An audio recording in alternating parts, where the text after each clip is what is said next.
Hey,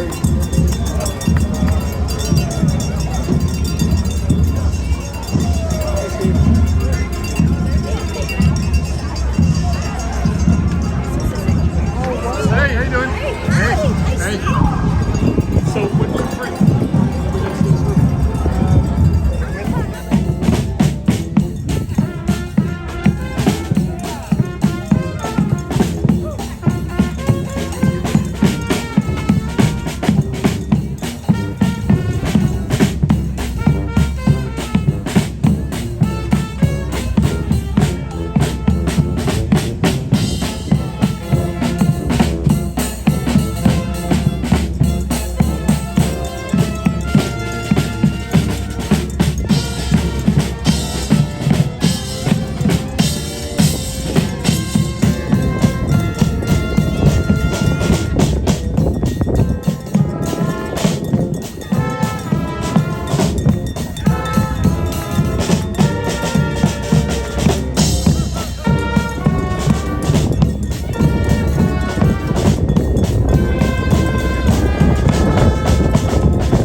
I'm with Indivisible.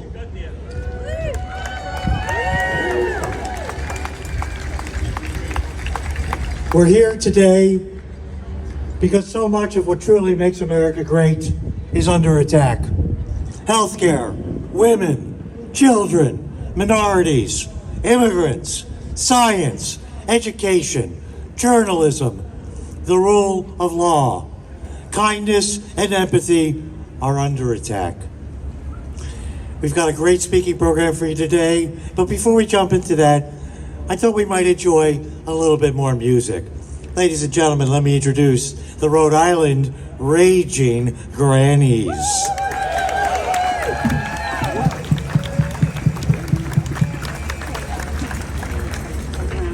Hi, we are a few of the Rhode Island Raging Grannies. That's just a few of us.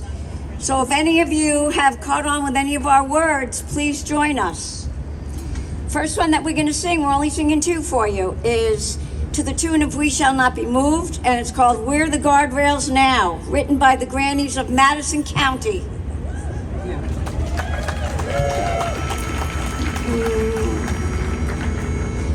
Pay attention, we're the guardrails now. Did we mention we're the guardrails now? We have the power to rescue our democracy. We are the guardrails now. Find a community in numbers, we are strong. Act in your neighborhood, bring your friends along. We have the power to rescue our democracy. We are the guardrails now. Write to your legislators, let them know you care. They need to hear your voice, to know that you're aware. We have the power to rescue our democracy. We are the guardrails now. Learn how to organize, ideas everywhere. Small acts by decent folks, they will get us there. We have the power to rescue our democracy. We are the guardrails now. Let's look for common ground, politics aside. Respect each other's rights, that's our only guide. We have the power to rescue our democracy. We are the guardrails now. You are the guardrails now. You are the guardrails now.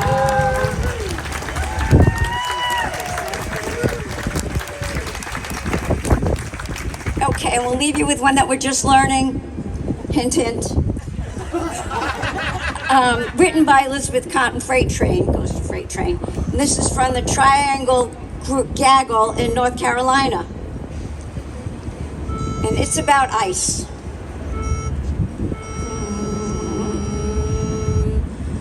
There's a madness going round now that ice has come to town, grabbing folks right from their homes, leaving children all alone. Grannies now are hopping mad, losing freedoms that we had. Fascists doing your cruel raids are making us enraged. Listen, ICE, we're wise to you and the cruel things that you do.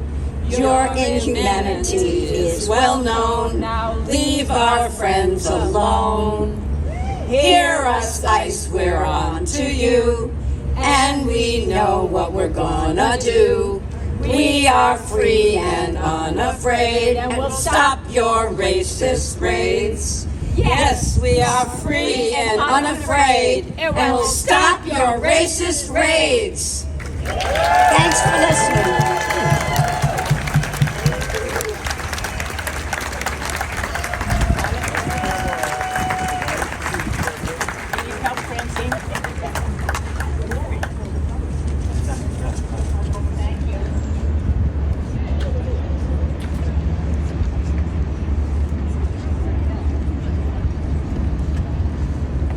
Don't you wish your granny was like them? She was. So, in reflecting on the trajectory of America over the past 6 months, we cannot deny the seismic shifts that have unsettled the very fabric of our communities. Instead of tranquility, the prevailing sentiment is one of a new normal. Our collective conscience is now entangled in the battle for truth and freedom in the face of oppression that threatens the very essence of our humanity.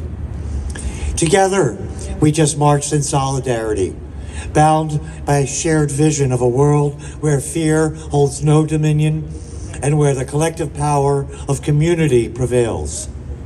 Let us not falter in the face of adversity, but instead, let us fortify our spirits and our hearts with the knowledge that through unity and perseverance, we shall overcome.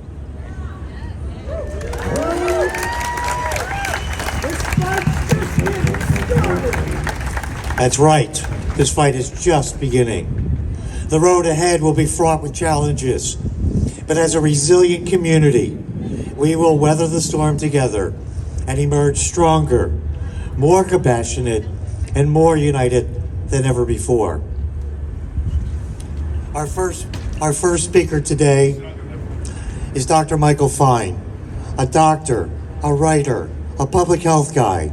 He's the chief health strategist for the city of Central Falls and was the director of the Rhode Island Department of Health from 2011 to 2015. I imagine many of you have heard of Dr. Fine before, but something you may not know, he's also a talented poet. And today, he's going to share with us a poem that he calls Voice of America.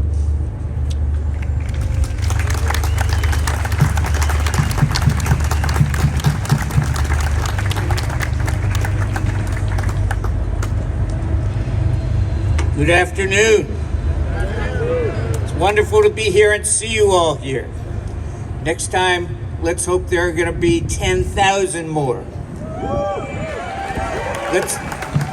Let's give a shout out, please, to Amazing Rendition and to Big Nazo, who keep us all alive, and to Lev and Indivisible for putting this together.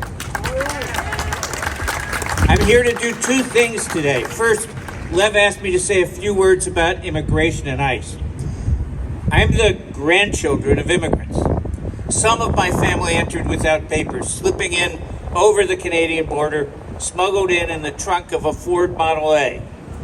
My life now and my life so far is the result of that immigration, without which I would never have come into being, and my immediate family would have died with too many of our relatives who died in Europe between 1943 and 1944. Immigrants made this nation. Immigration powers our economy.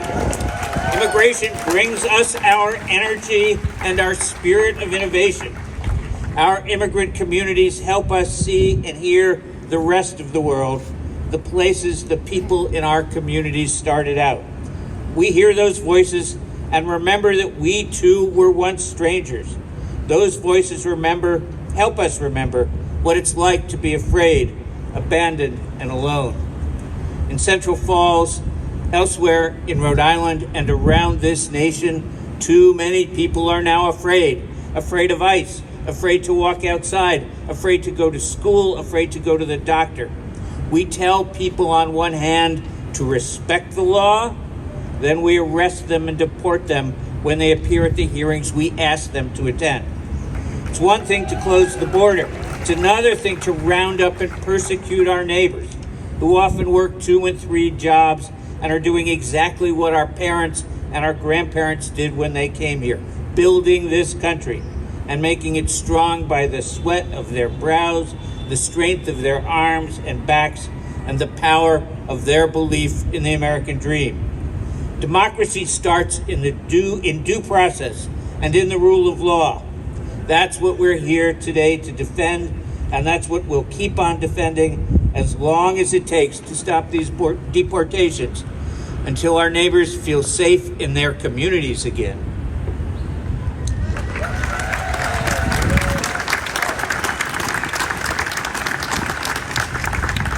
I'm also here to read the following poem, which was written when the Trump administration announced they were closing the Voice of America. To reflect on that voice, which is, at the end of the day, the voice that is great within us. The Voice of America, in honor of Jimmy Gillen, who many of us knew. They say it is quiet at night in Tashkent. No news, no music, no strange new ideas from away. There aren't even echoes. Nothing in Berbiati, nothing in Dar es Salaam, in Bahri, nothing in Messiah, Matagalpa, Granada, Valencia, or Maturin, in San Salvador, Santa Ana, San Miguel, or Apopa, in Almaty or Taraz, in Chiang or Tianjin or Chengdu or Wuhan, in Hamdun, Kanjin, Sinuyi, Ji or Kaesong, in Ulaanbaatar, Nala Ik, Ulji or Bayan Konur, in Novosibirsk, in Yekaterinburg, in Nizhny Novgorod, in Krasnoyarsk, in Ish-Isk, in Camagüey, in Bayamu, in La Tunas, in Cienfuegos, in Aleppo, in Homs or Leticia, in Uskaya, Soweto, Mogadishu, Juba, or Unavik. Even in Jenin, Rafah, Haifa, Ramat Gan, Shechem, or Hebron. They used to listen at midnight on tiny transistor radios made in the 1960s in Taiwan or Japan or China, or on car radios run off batteries that are recharged by solar collectors, the authorities never suspecting how those batteries were used, or by streaming the stations on their computers or cell phones. Sometimes they listened under the covers with earphones and fell asleep dreaming of what they heard. After the voices went off the air and left only static, running down the little 9-volt batteries they bought at the market stall and would have to replace after a few weeks or months, when a chicken or a pig got big enough to take to market, when the pineapples were ready, when they made charcoal with which they could sell, when there were dates or olives they could sell, or when they made a little stove from scrap metal or more sandals from old tires. When they came home from the factory or the mines, dead, tired, and covered with soot. When they earned a little money and had leftover coins they could use to buy another battery and listen again. Sometimes they listened on a hillside after dark, the moon rising over the lake and the village. They listened to voices tell about fighters and bombings, about ships laying cable and other ships cutting cables that run deep in the sea. But they also heard about irrigation and the new kind of chicken that gives eggs and meat and grows quickly on little feed and less water. They heard about the new kind of soybean that resists disease, or about a new kind of pump that can draw water for a whole neighborhood or village and runs on solar power, about bed nets and shots to keep children alive, about food made from peanuts that keep children alive, about the powder you put in water that keeps children from dying because of gastroenteritis and diarrhea, about medicine you take every day to keep you from dying from the wasting disease. Give me your tired, your hungry, and your poor, your huddled masses struggling to be free, when America was an idea even more than a place. I don't want your fasts or your sacrifices, your incense, your convocations, and your solemn assemblies, your feasts or your trumpet blasts, your sackcloth and lamentations, or your jets flying in formation, or your military parades, or your prayers when your mouths move, but your souls stay hidden, when your eyes see not, and your ears hear not, and your hearts are closed. What I want is justice, decency, and loving kindness. The voice of America is the voice of hope itself, of dreaming, of our imagining how to be better than we are. These truths being self-evident, that our Creator has endowed us with the equal ability to dream. The voice of America said, listen, then change, then risk, take chances, try something new and different, unite. You have nothing to lose but your screens. The voice of America was always one part courage and one part irrational hope, singing out about this strange human predicament in which we see the glory of the coming of the Lord. At the same moment, we fail to see ourselves as we are and fail to learn from our own history again and again. A glorious failure built on the denial that keeps us keeping on. So we fail fast, dust ourselves off, and fail again over and over until we succeed and make this damn democracy work in spite of ourselves and all those so-called angels of our better nations. The arc of history bending toward justice despite our best efforts to keep it straight and narrow. Justice being multiplicity in unity and an uncanny ability to meet people as they are, who they are, in spite of ourselves and our blind hatred and bigotries and internal, infernal, endless corruption. Charlie Parker, Toni Morrison, Wallace Stevens, Emma Fitzgerald, Charles Mingus, Linda Ronstadt, Thelonious Monk, Emmylou Harris, William Carlos Williams, Anne Sexton, Robert Johnson, Big Mama Thornton, Allen Ginsberg, Ray Charles, Martin Estrada, Aretha Franklin, Charles Chestnut, Dolly Parton, Langston Hughes, Billie Holiday, Walt Whitman, Selena Gomez, Robert Frost, Nina Simone, Bonnie Raitt, Willie Nelson, Maya Angelou, Pete Seeger, Mary Oliver, Amanda Gorman, Phil Oakes, Octavia Butler, Frank O'Hara, Coco Taylor, Wendell Berry, Bessie Smith, Lawrence Ferlinghetti, William Faulkner, Jhumpa Lahiri, Kenneth Patchen, Kendrick Lamar, Robert Pinsky, Gil Scott Heron, even T.S. Eliot and Ezra Pound, God forgive their souls. That voice that says, feed the hungry and clothe the naked. That voice that says, house the homeless. That says, care for the widow and the persecuted and wash the feet of strangers in your land, because the pendulum always swings both ways. And the first one now will later be last, and that goes around comes around. That says keep your eyes on the prize, and I wish I knew how it feels to be free. That says we shall overcome. The voice that says have you no decency in one breath, and justice shall ye pursue in the next. The one unchanging true voice in these times that are always changing. The voice that says, give me not your false fasts and false gods.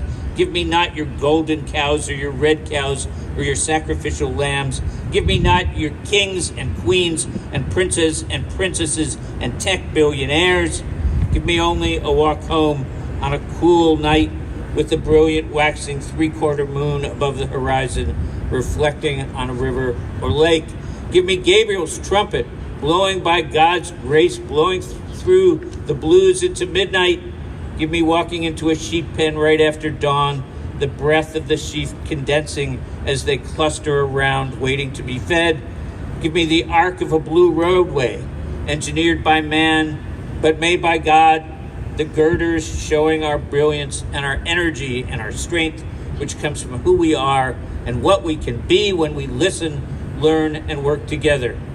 Give me a boat and an oar or a sail on a calm day, and the peace that comes with the ocean, remembering how the ocean roars when it storms. America will never be silenced, will not, cannot. Give us all over this land and all over this world. You hear the voice of America ringing out freedom in the air brace of a bus that hisses as it stops, and the steps near the door drop to take on passengers, and the gobble of a tom turkey in New England in the springtime, the turkeys back from extinction and running horny in the woods, and the whistle of a ferry as it leaves port, taking people in cars across a bay or to an island, to work at home, or just to a day of walking in the foothills, and the chants of the people who take to the streets, in the murmur of officials as they confer, as they try to work out something that pleases no one, but almost everyone can live with, in spite of themselves. In the question of a nurse at a bedside, responding to a call button, never as soon as she or he wants, but as soon as they can. In the bark of a teacher, taking control of a class that settles down because that teacher is in charge, and listens when that teacher commands attention by teaching her class something new. In the singing of a choir, in the praise from an altar or a bema, or the call from a minaret, in the weeping of people at the bedside of someone they love who they've just lost, in the coyotes howling at the moon, in the boys in the harbor and their bells, in that letter from the Birmingham jail. There are other voices in America as well. The voice of me first, the voice of me only, the voice of law and order, the voice of careful deliberation, the voice that mocks, that cuts you down to size, that belittles and attacks, the voice that hates the status quo but also hates change, the voice of the vivo demo, let's get drunk and throw each other through brick walls, the voice of the smart money, the voice of taking everything I can get, the voice of drive-through restaurants and strip malls, of doing your nails, of fast cars and hot nights, of scoring.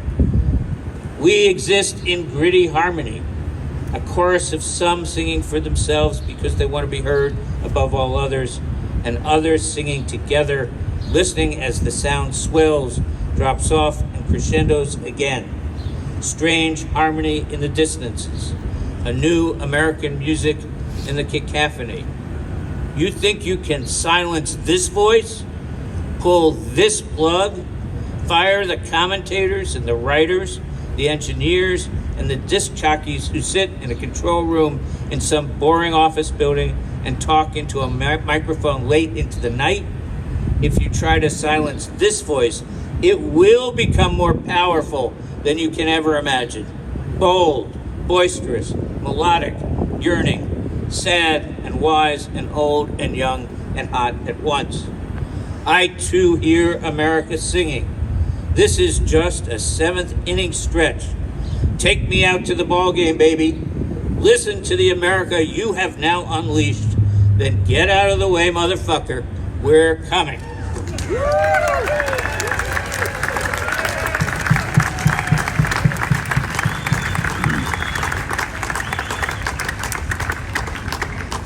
Thank you, Michael, for that epic poem. Our next speaker is Mark Binder. Many of you may have heard of him. He's a local author, a storyteller, and a genuinely nice guy. I know that because he wrote it down for me to say. Mark has lived in Rhode Island and run for office twice. Once to protest the war in Iraq, and once to protest the boondoggle of 38 Studios. The last time he lost, his opponent went to jail. He's a registered independent, but used our state's rules to vote twice against the Mango Maniac. He believes now more than ever we need more good stories. Mark, please tell us a good story. Thank you, Lev. Thank you, Grannies. Thank you, Dr. Fine. If you ever get a chance to read his writing on healthcare, it's well worth looking at. 249 years ago, this country was created out of inspiration. It's time for us to revisit those words and begin again. In Providence, July 13th, 2025, we hold these truths to be self-evident that all people are created equal, that they are endowed with certain unalienable rights, that among these are life, liberty, and the pursuit of happiness. To secure these rights, governments are instituted among people, deriving their just powers from the consent of the governed. Whenever any form of government becomes destructive of these ends, it is the right of the people to alter or abolish it and to institute new government, laying its foundation on such principles and organizing its powers in such form as to them seems most likely to affect their safety and happiness.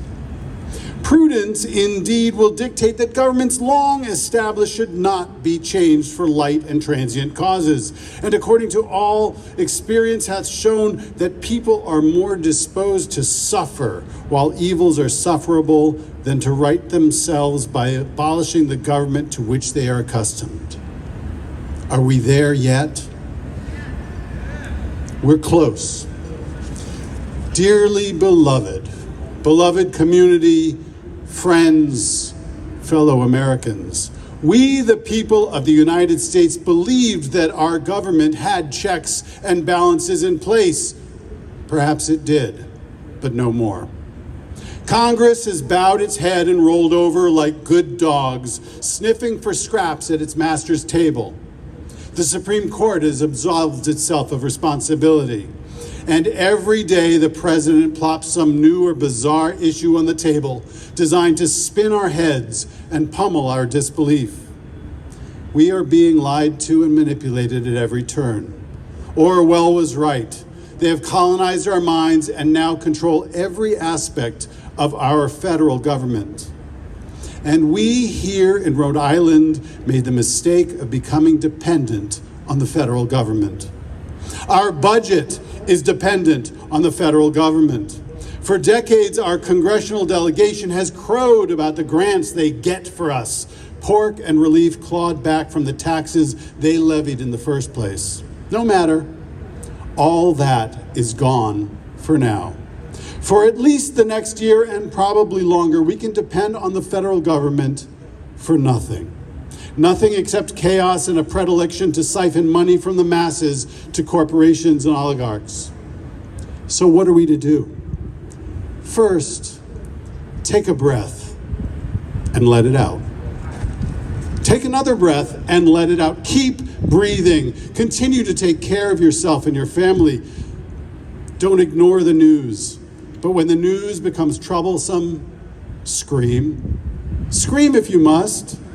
In fact, let's do one long, not too long, scream on 3. 3, 2, 1. Now take a breath and let it out. Center yourselves and find solace in your community, in nature, in your faith, in art, in friends, and your family. Take in another breath and let it out. Now what? Now we need to pay attention. We need to look around for opportunities to make an effective difference. Can we change the federal government? No. I'm not going to lie to you. No, we can't. Our president doesn't care. The Republicans in Congress don't care. And the Democrats in Congress still think that somehow, given time and a new election cycle, it will all be fine. It is not all fine. We are not all fine. But we still pay attention and can make an effective difference. It is up to us to recreate our communities, our cities, our towns, and our state to be resilient, to survive, and even to thrive. Do I suggest that we give up on this great idea that is America? Absolutely not. At every opportunity we can and must look for openings for change. We will protest the lies. We will stand against the apparent abuses in our names, and we can and will contribute and work in our communities, in our cities, our towns, and our state. I challenge you to do more. Go local. The bill that we are gathered here to scorn gives every tax-paying adult a $1,000 deduction for charitable contributions. There are about 500,000 taxpayers in Rhode Island. If every one of us donates $1,000 in the coming year, that's $500 million. $3 a day, $19 a week, or $83 a month that you can donate to a charitable cause. Make a commitment today to donate to your local library, to a reliable news source, a community food bank, a shelter, or an organization that provides health care. Take a moment right now, to think of a local organization that you believe in. pick a dollar number. If you can, make it uncomfortable. If you can't think of anything or don't have the funds, don't be embarrassed. Think of a place you can volunteer. And even if you do have the funds, think of an organization or a cause that you would like to help out. And if you can't think of anything, that's okay too. It's time for you to do some research. In a moment, I'm going to ask you to turn to the person next to you and tell them what you're going to do and why. Take 30 seconds now to tell them the name of the local organization. Introduce yourself, say hello. Tell them the name of the organization. Tell them how much you're going to contribute or how you will volunteer, and tell them why. Why does this matter to you? And if you don't have an answer, just listen. Listening is powerful. Take 30 seconds each right now, please. Yeah. You guys too.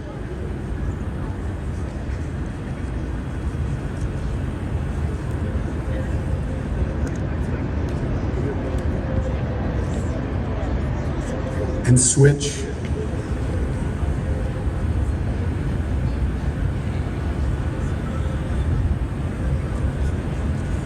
Thank you. Thank you.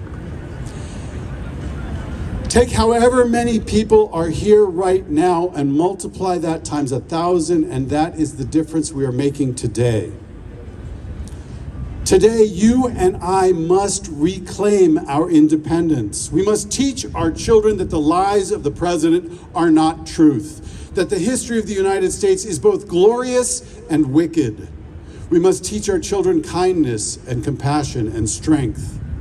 We must break down the walls between left and right, blue and red, black and white, Anglo and Hispanic, majority and minority. We must come together, manage our resources, lay our plans, and look for the opportunities to make an effective difference. We must celebrate our successes, and when we fail, and we will fail, we get back up and start again. Where will you spend your money? Where will you donate to local organizations? How will you spend your time? Will you build gardens? Will you volunteer? Who will you connect with in person and online to strengthen yourselves and our community, this state of Rhode Island? Step 1, keep breathing. Step 2, look around and pay attention. Step 3, commit to making an effective difference and begin. How will you live? How will we all live today so that tomorrow will be better? Thank you.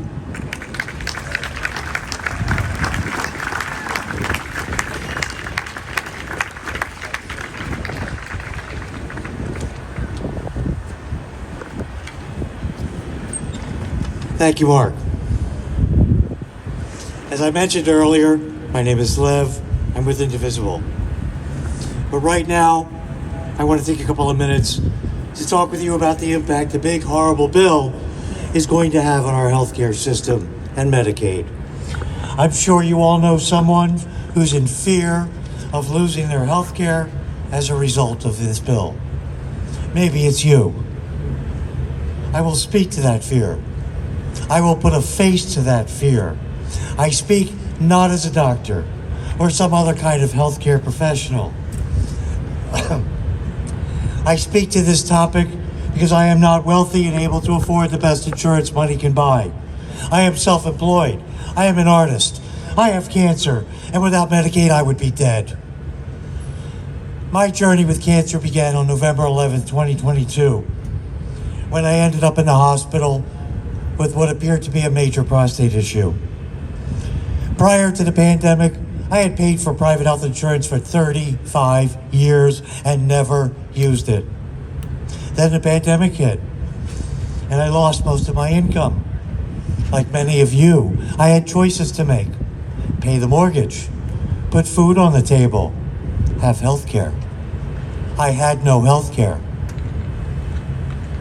Thanks to the people at Thunder Mist, I got enrolled in Medicaid, headed for the hospital, and I stand here before you today alive.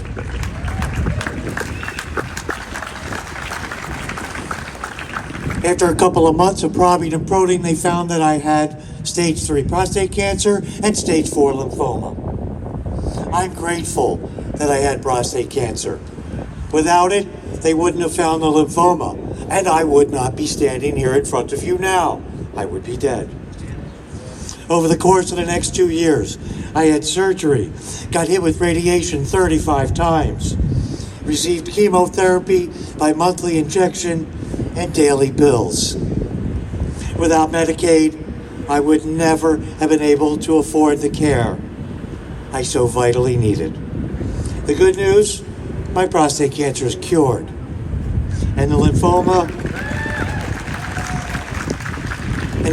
in those 2 glands has been eradicated. The not so good news is that recently a CAT scan and a PET scan confirmed that lymphoma is in other parts of my body and it's on the move. It's in my bones and it's on my lungs. 2 weeks ago tomorrow, I began my next round of treatment. For the next year, I will be receiving a combination of chemotherapy and an experimental immunotherapy. I can only imagine what this costs. And I am not being melodramatic to say that if I lose my Medicaid, it's a death sentence. I can only guess about how many thousands, hundreds of thousands, and possibly millions of Americans are living in fear and also looking at their own mortality. Do you think Trump cares? Do you think the Republican Party cares? Do you think that billionaires care? We've all heard that 17 million Americans stand to lose their health care. We've heard about seniors, maybe your grandparents, who are facing homelessness because the long-term care facilities that they live in are going to close because they will not receive their Medicaid dollars. Or children and adults with disabilities who will not be able to access the support they need. And it's not just people on Medicaid. People who have high-quality health insurance may have difficulty finding the treatments they need because how much of Brown Medical's hospitals, how much money do they receive from Medicaid that funds the doctors and treatments that you might need? So even with good insurance, you may have difficulty getting the care that you need. I fear that we are now going to see the wholesale evisceration of every scientific agency in America. It's already happening. You know, I had a much longer speech, but it's getting long, and I don't want to take too much of your time. I just want to say that in the short run, people will get hurt, they will get sick, and they will die from the decisions that are being made right now.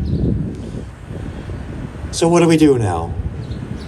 It's going to be hard to replace programs and funding that's being wrecked from above. We're going to need some creative thinking to figure out how to provide clinical services and public health programs when the feds have abandoned us.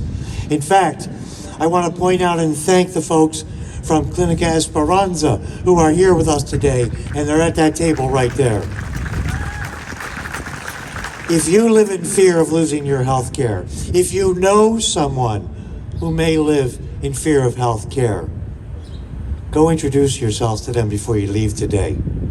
They need volunteers. They need donors. They are going to be our last line of defense, and we need them. Help them, please.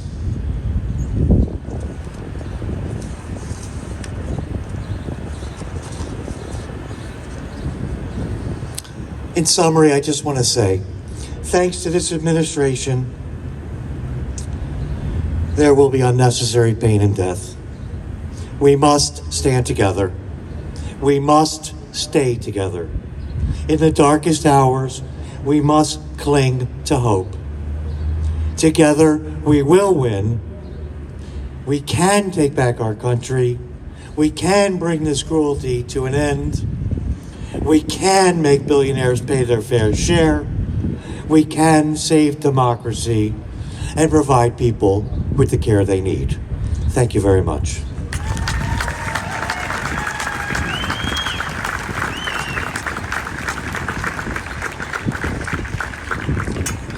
So this big bad bill is also going to wreak damage to women, children, and families. Our next speaker, Senator Tiara Mack.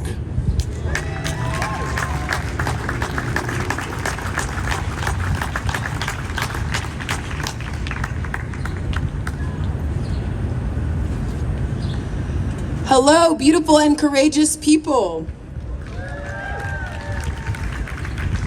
Today is a day to march to save our democracy, and no matter how many people stand beside us under the shade or on the streets, we know that we are stronger in numbers, and our democracy depends on all of us each day making the decision that we will fight for her every single day. And whether those communities are under attack are migrants from far lands or near lands, and whether the people under attack are our trans community, whether the people under attack are our LGBT plus community, or women's rights, or children, or the very people who rely on SNAP benefits and Medicaid benefits in order to make ends meet, that is who we fight for every single day we decide to use our voice. Because the most powerful tool to protect democracy is us. When we talk about standing up and protecting democracy, we're talking about limiting the impacts of authoritarianism. Before this most recent regime, someone outlined the 10 steps for authoritarianism to come into our communities. Discredit our courts. Sow seeds of confusion and doubt through misinformation campaigns. Make communities believe that they are siloed, that they are alone. Take away the very resources that keep our communities alive and well. We've seen the playbook. And one of my favorite political leaders, Stacey Abrams, said, we're at about step 7 right now, but it is not something that is reversible. We can turn back the tides of authoritarianism because our fight is what is dependent on making sure that it continues to thrive, whether it's here or in other countries. And for too long, so many other countries have shown us the way. Whether it was in the Philippines when they had the rise of a corrupt government, people banded together. And it wasn't everyone, it wasn't the majority, it was 3.5% of the population. Erica Chenoweth said, over studying hundreds of peaceful protest movements, that all is required to turn back authoritarian grabs and power is 3.5% of the population believing, knowing that it is worth fighting for to get our democracies back. And what made that statement more powerful of all of those hundreds of protests led by people was that all of those were nonviolent. We've heard from movements, whether it's following the Martin Luther King civil rights movement or Mahatma Gandhi or other peaceful protests across the country, we know that those are the power of people making a stand in all of our communities. And when I think about the fight for protecting women's rights and protecting children and families, I think about the work of abortion funds. As someone who's worked in Rhode Island with the Rhode Island Abortion Fund for over 10 years now, I know that when we come together and decide that even if our government doesn't protect us, our neighbors come together and say that every dollar that I raise is going to make sure that someone in my state has access to health care, because that is essential for their families. When we fund our food systems at the Rhode Island Food Bank or our food pantries and make sure that our neighbors have food, that is people coming together and saying that our democracy, even when it fails the most vulnerable people, even when it threatens to take away the rights and the access for every single person, neighbors, friends, community members come together and say that this is our right, this is our community, and we will protect it through mutual aid and through community. And when I think of the work that we have, I think about hope. Whether it's the work of Clinica Esperanza, Esperanza is hope. Our state motto right here in Rhode Island is hope, and it's anchored in the belief that real people come together every single day and make that hope a reality through action. Hope is not passive. Democracy is not passive. Those are the things that keep us grounded in the choice every day to make this our better world. Because a better world is possible if enough people believe. A better world is possible if enough people act. And when I think again about the optimism that we are not in an irreversible authoritarian grab, we are in the critical moment where 3.5% of the population can come together and say, it is our duty to fight for our freedom. It is our duty to win. We must love each other and support each other. All we have to lose is our chains. And those are the words of Ashada Shakur that always comfort me in any fight and any protest, and it's a rallying cry. And I want you guys all to say it after me, because it is our duty to fight for our freedom. It is our duty to win. We must love each other and support each other. All we have to lose is our chains. And we know that when the other side goes low, we go organize. When the other side goes low, we go organize. And while the sun is beaming down on us today, I see a bunch of people who decided to make the step to organize today.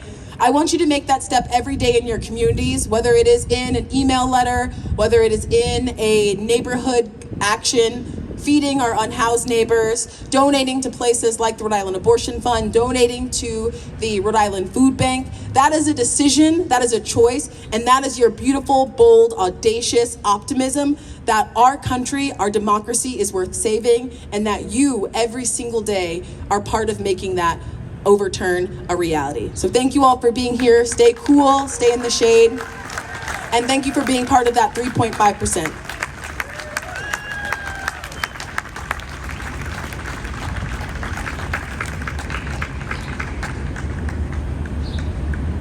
Thank you, Senator Mack. And thank you all for your patience on a hot day. We have one final speaker I'll bring out in a moment. And I just wanted to mention, following up on what Senator Mack was saying, I'm so glad to see you all here on such a hot day. And I'm so glad that so many of you go to protest after protest. But we've reached a point where we need action.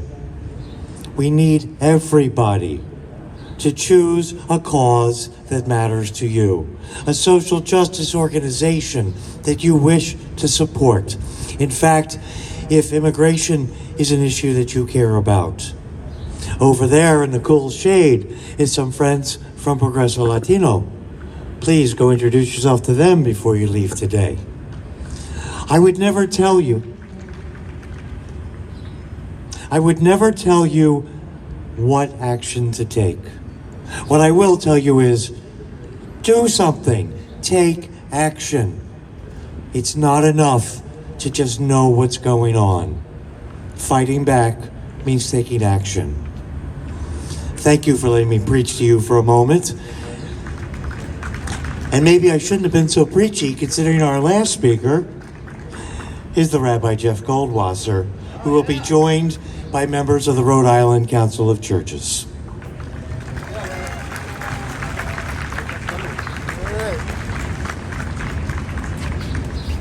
I like my backup singers here. That's good. How's everyone doing? Does it feel good to be here today?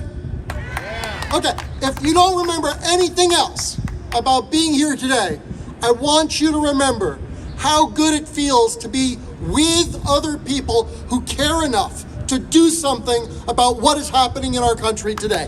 It is a good feeling. It is a good feeling to know that you are not alone. It is a good feeling to know that we are a community united, people of all diverse backgrounds, but united with a common vision of bringing compassion, justice, mercy, and wisdom to these trying moments. Yes. The prophet Isaiah lived about 2,700 years ago in the 8th century BCE. That was a long time ago, but he still makes a lot of sense. Isaiah said, "Come, please, let us reason together."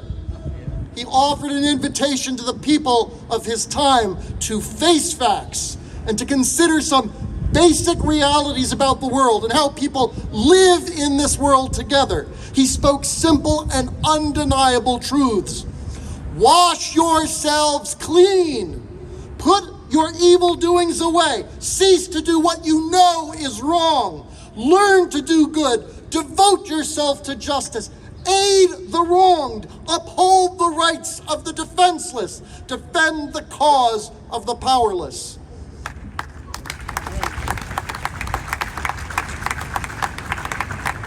My friends, what Isaiah spoke 2,700 years ago is what we still need to be saying.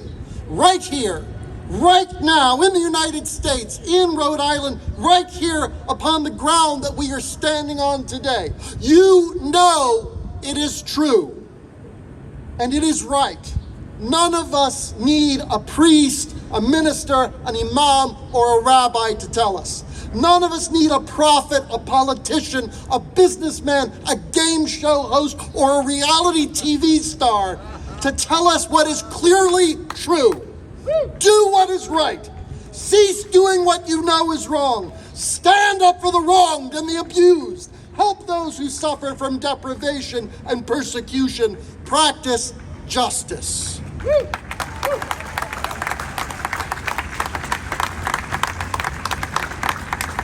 And wash yourselves clean.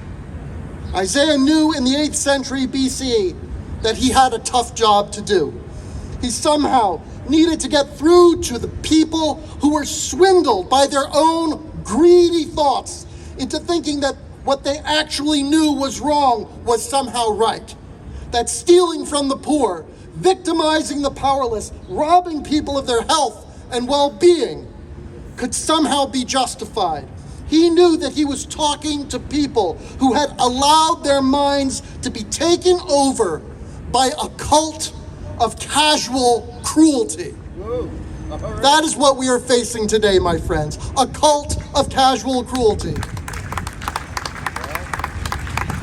Our national leaders, members of Congress, leaders of industry, pundits and plutocrats have entered into a delusion that it is acceptable to do what any child could tell you is wrong. Right. Deny people the ability to seek medical care? Sure, we can do that. Take away people's ability to feed their families? Oh, that seems okay to us. Build an army, not to fight our enemies, but to arrest, incarcerate, and deport people who are working hard and contributing to our nation? Oh, couldn't be happier. It cuts my taxes and the taxes of my wealthy friends. I'm all in.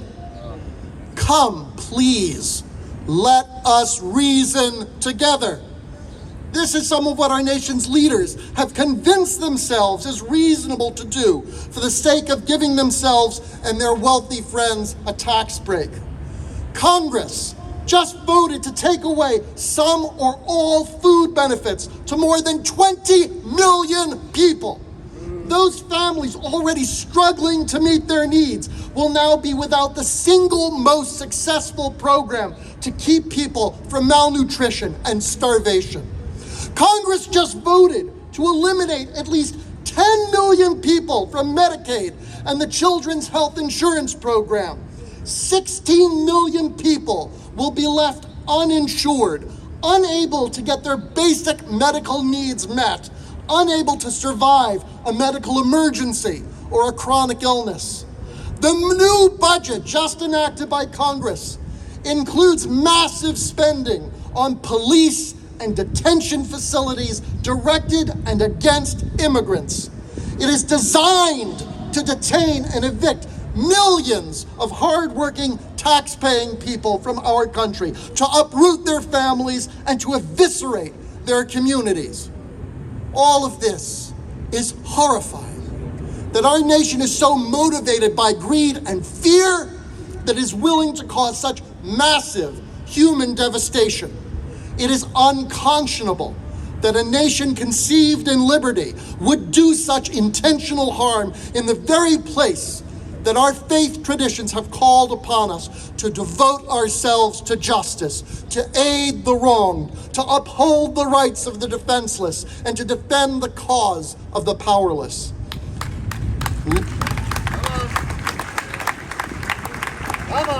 Let us wash ourselves clean of this disaster.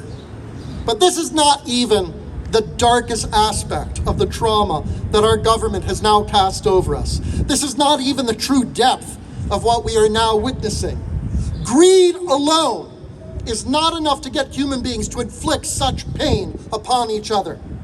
There is a certain perverse callousness that the prophet Isaiah wants us to understand that is at the heart of the cult of casual cruelty. It is this: in order to justify their campaign of intentional harm against the poorest of the poor and the most vulnerable people in our society, our nation's leaders have convinced themselves that the poor actually deserve to be treated this way. They want you to believe it too. They take pleasure in adding to the misery of people living in poverty, and they want to convince you to take pleasure in it too. Right. Say no. They have invented a mythology that poor people actually prefer to be poor and that they have to be denied their basic needs in order to teach them a lesson, to get themselves off the hook for allowing tens of millions of people to live in poverty in the wealthiest country in the world, the wealthiest country that the world has ever seen. Our leaders have told a story that the poor are themselves to blame for not having homes to keep them safe, food to feed their children, medicine to keep them alive, and work to give them dignity and purpose. In the work that I do, I have seen how many poor people internalize this mythology and actually feel guilty for being poor, apologetic for their own deprivation, and ashamed for not having access to the means of meeting their basic needs. My heart breaks for people who have been broken by a system that makes them feel responsible for what we have intentionally chosen to do to them. Right. For what Congress just did to them is the baldest example of warfare against the poor in the last 50 years. This, says Isaiah and the other prophets of our faith traditions, is the greatest disgrace of all, that we have convinced ourselves that our acts of cruelty are somehow necessary, that our naked greed is somehow an act of charity, that our victims are themselves to blame. This is why I call the current regime the cult of casual cruelty. Right. Come on. And as I have said, any child could tell you that it is wrong. It goes against the most basic teachings of morality that say simply and clearly that we are to unlock the chains of cruelty, to untie the bindings of oppression, to let the broken go free, to break free of all systems of cruelty, to share our bread with the hungry, to take the suffering poor into our homes when we see the naked, to clothe them, and to recognize every human being as being our kin. The maker of the universe and source of all life did not create a single human being to live in poverty.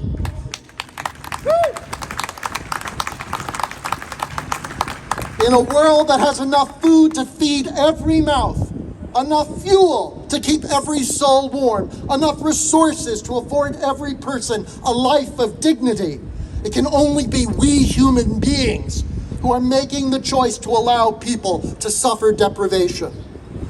Poverty is a policy.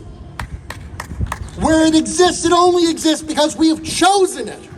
It is our deepest obligation as human beings to care for each other. It is our duty to make sure that no parent is ever forced to see their children starve, that no human being is left with no choice but to sleep on the street, that no person is asked to believe that they deserve to die because they don't have the money to pay for basic medical care.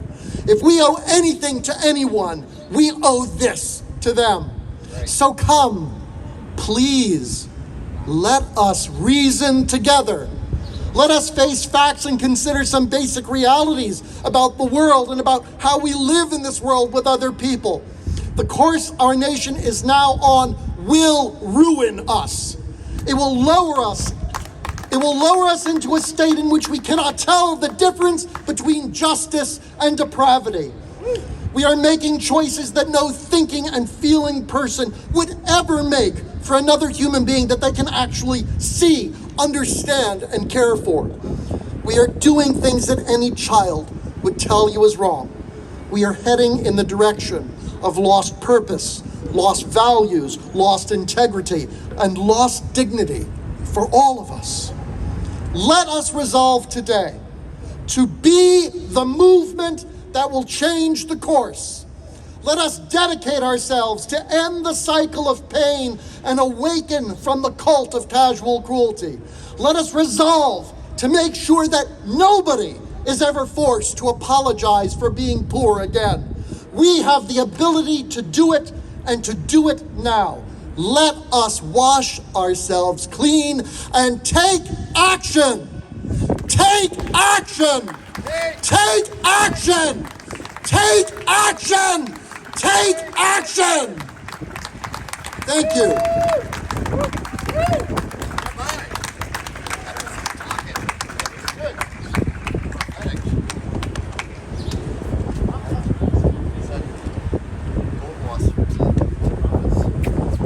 Thank you, Rabbi, and thank you all for coming today. We'll see you all on the road to fight back.